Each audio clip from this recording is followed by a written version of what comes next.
times when you're fighting to pass half guard, your partner's got their own agenda.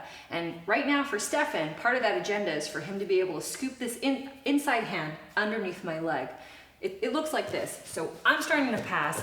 I'm not so quick to see that his arm's coming underneath. And what he does is he tries to lift my knee towards his head. We end up in a position called deep half. So from this position, if you can see, Stephan's head is close to my knee and my hips are directly above his hips. I don't feel stable at all. And the fact that Stephan's a much larger opponent than me makes me feel like I'm a bit of a small ship on a rocking sea. So in order to prevent this from happening, we got to remember those things that I just pointed out. Stephan's head was close to my knee and his hips were directly underneath my hips. A lot of the times when my students ask me, how do I prevent this from happening, or what went wrong here, I tell them, well, what's the most obvious thing that's giving you the problem? I feel unstable right now because my hips are over his hips, my knee is close to his head. So as he tries to dive under for that, I'm actually looking to prevent those two things from happening. So I get into a half guard position and my partner dives under for the leg.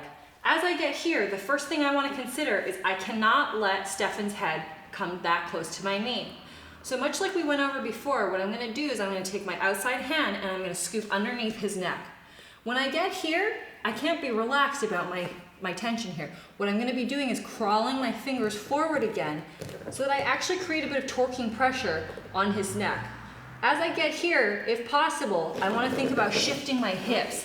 When I do that, I actually drive my shoulder underneath Stephan's chin, and what that does is it locks his head into place. Stephan, can you reach my knee from here? No, not at all. No, it's a really uncomfortable position. But again, I'm actually applying the pressure. I'm not grinding, but just holding and locking. There's a big difference between that and just going like this. Doing this just kind of cuts up the inside of your partner's mouth, and you can bet that if they're bigger than you, you're going to be in trouble when they sweep you. So again, we're here. I want to walk my fingers forward, take all the slack out. Then I'm going to go ahead and shift my hips, and I'm actually going to drop my shoulder into his jaw. So he's locked in. This also creates a bit of a choking motion on your partner, and it's really uncomfortable. As I do that, I want to walk my hips away. I don't want my hips to be right over Stephan's hips. This is where I'm going to be in trouble again. So again, I have the locked shoulder, walk my hips away, and then I'm going to look to switch my hips again, this time to cut the knee through. So my outside leg is over here, my inside leg is still trapped inside his half guard.